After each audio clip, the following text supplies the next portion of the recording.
We often concern ourselves with questions like how to achieve this or that, how to win, why did I fail, and countless other questions in life. However, we often forget to ask ourselves one crucial question: how can I understand myself? There are many examples in life that demonstrate how little we understand ourselves. For instance, a man might meet and fall in love with a woman, thinking she's incredibly hot and sexy, and that he will be happy if he marries her.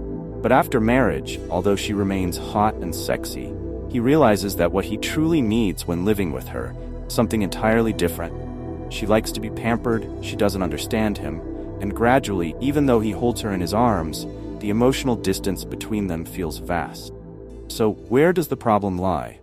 The problem lies in the fact that before marrying her, he didn't truly know what he needed. His initial desires were superficial and fleeting. Look around your home. You'll probably find many items that you are excited to buy but rarely use, and that have become practically useless.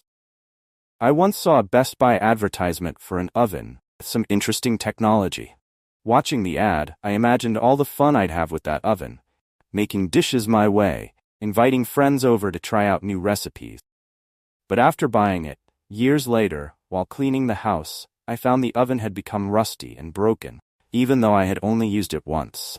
The issue was that when I bought and tried to use it, I realized that preparing and cleaning the oven afterward took too much time, and the cooking time was quite long, something I wasn't fond of. So, why didn't I understand these things before buying the oven? If I had truly understood what I needed, I wouldn't have wasted money like that. But at the time of purchase, I was only captivated by the flashy ideas presented in the Best Buy ad, forgetting what I truly needed. Have you ever encountered situations similar to mine? I'm sure many people have. This is a psychological phenomenon when we make decisions influenced by the emotional state known as unstable emotional attachment. Unstable emotional attachment includes things that stir emotions within us, stemming from instincts, temporary impulses, trends, and external influence. These emotions are, of course, sudden, short-lived, and usually unstable. On the other hand, stable emotional attachment refers to emotions that are more enduring, often originating from personality, ideals, or religion. For example, when a girl sees many other girls around her with highlighted hair, she might want to dye her hair as well. However, if no one around her compliments her, or if she doesn't have a group of friends with similar hairstyles, she may lose interest in maintaining the look. This is an example of unstable emotional attachment. On the other hand, a girl with a strong personality who wants to stand out and be rebellious might dye her hair to assert her uniqueness.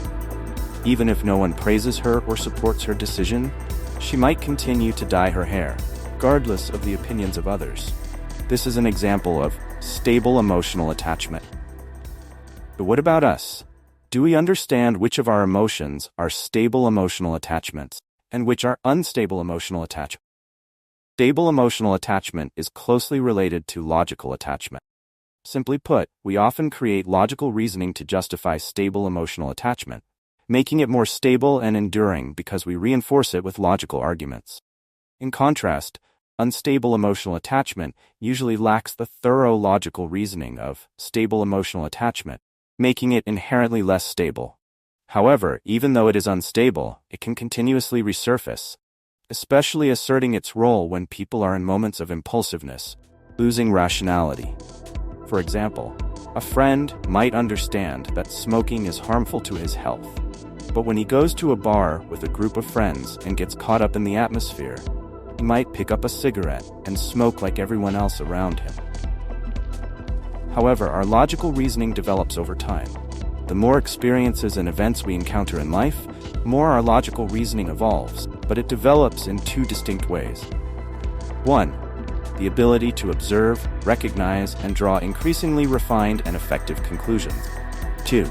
The strengthening of logical fixation, which becomes more robust and resistant to change.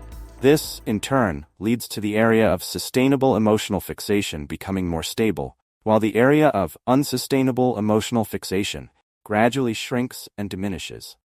A simple example to illustrate this can be seen in the development of any individual. During adolescence, emotions are easily swayed by many external factors, especially trends and movements. Naturally, they are also easily changed and persuaded. However, as one goes through more experiences and ages, people become less changeable and less influenced by things that may trigger fleeting emotions. Of course, older people tend to have stronger personalities and are more difficult to change because their sustainable emotional fixation and logical fixation have developed and solidified. So when will a person with a strong cognitive fixation change? For such individuals, it is difficult to use logical reasoning to persuade them, simply because they prefer to explain issues according to their own reasoning. However, their logical fixation can change when they encounter a significant event that results in an unexpected outcome, or when multiple incidents occur that prove their logical fixation to be incorrect or flawed. Another factor that can alter their logical fixation lies in the emotional reflex aspect. The emotional reflex is relatively complex. It involves emotions leading to actions that are not rooted in the individual's internal factors, but rather in ideals, reverence, and idols. For example, a man with a strong, logical fixation may refuse to let his daughter marry a certain young man because he feels the young man is unsuitable. However, if this man is a devout Protestant and places great trust in his church leaders, a trusted pastor may be able to persuade him to allow his daughter to marry the unsuitable young man for love. This would have a high likelihood of changing his viewpoint. These are a few of my thoughts to help you understand the emotional aspects within each person. However, the examples I've shared are typical life situations. For some special cases, we cannot analyze them in the same way. In our lives, there are spiritual practitioners.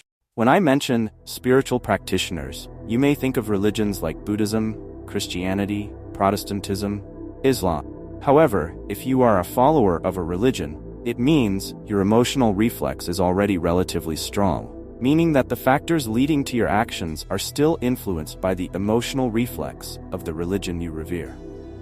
But what if you are a spiritual practitioner who does not belong to any particular religion? This would be a special case. Such people are not uncommon. They may work in various professions around the world. However, within them, there is a process that the Buddha referred to as returning to the true self. I hope to have the opportunity to discuss this topic further with you in the future.